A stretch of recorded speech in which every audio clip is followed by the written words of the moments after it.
Prime Minister Netanyahu is the longest lasting prime minister in Israeli history.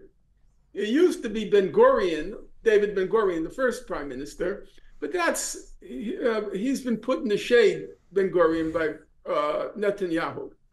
If you read the liberal commentators or commentators in the West, every few months they're predicting the end of Netanyahu's rule. It doesn't happen because Netanyahu, he is a reflection and a representation of Israeli society. He's an obnoxious, narcissistic Jewish supremacist who thinks that only Jews count in God's grand design. Everybody else, the Goyim, as they're called, they have no place in God's grand design except where Israel decides to situate or place them. So the first fact is, we have to bear in mind, he remains even now very popular in Israel. The claim is his standing up to Iran has increased his popularity, but as a general rule. Number two, Israel is a democracy. Were it true that his policies were unpopular, another candidate would emerge. That's the nature of a democracy. Have you heard of another candidate who has emerged by dissociating himself or denouncing Netanyahu's policies? The answer is no. Number three, it's not just the Israeli state. If you look at the Israeli society, I'm not talking about the people at the helm of the state. The Israeli society overwhelmingly supports the genocidal war in Gaza. It's about 95% of the Jewish Israelis, 95. I have the statistics right here. Even I have to say, I was a little astonished when I read the latest numbers. Let's see. About 60% of Israeli Jews oppose any humanitarian aid to Gaza. But that's the question of the aid. I'm talking about the war. Let's see. Give me 1/2 second. Here, in polls on the issue of the war, on this issue of the war, only 1.8%, that was in October, 7%, that was in December, and 3.2%, that's January, of Jewish Israelis believed the IDF was using too much firepower in Gaza. Do you hear those percentages?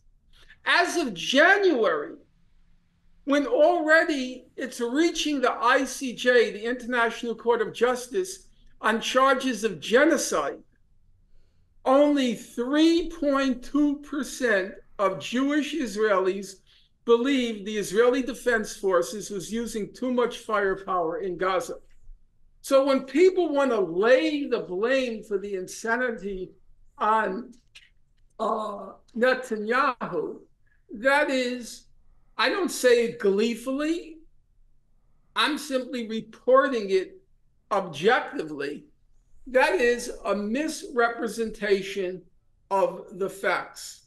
If there is no political opposition to be seen against Netanyahu, or substantive, no leader to emerge, it's because the whole population agrees with what Netanyahu is doing.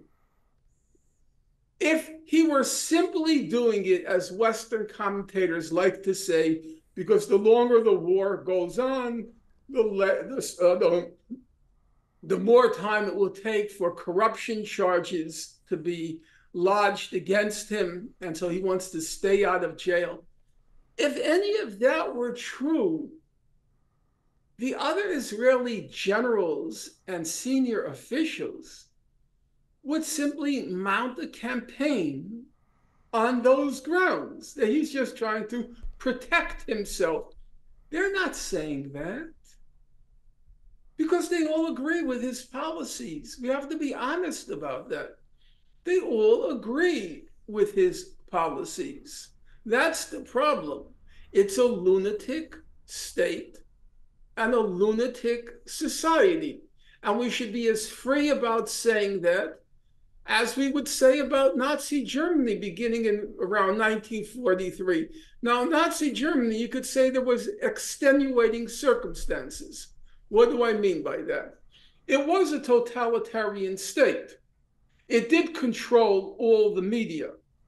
And by 1943, the Germans are clearly beginning to lose the war. And in places like Stalingrad, Leningrad, thousands, if not more than thousands, of German soldiers are freezing to death in the snows, the winter, the Russian winter. And also on the domestic front, there is new privations,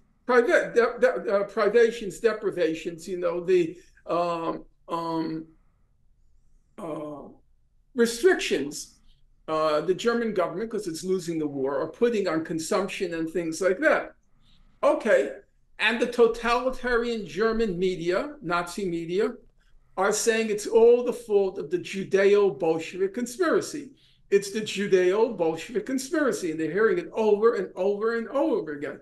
So you can understand, I'm not excusing it, I'm just saying factually, you can understand that at some point they've gone crazy and they hate the Jews, and the Jews are causing our soldiers to die in the Eastern Front, and blah, blah, blah, blah, blah. Israel is not a totalitarian state. Israel probably has the highest usage of the web per capita of any country in the world. Now, you could say it's true, the Israeli media are painting a very false picture of what's going on in Gaza. But you're a young man.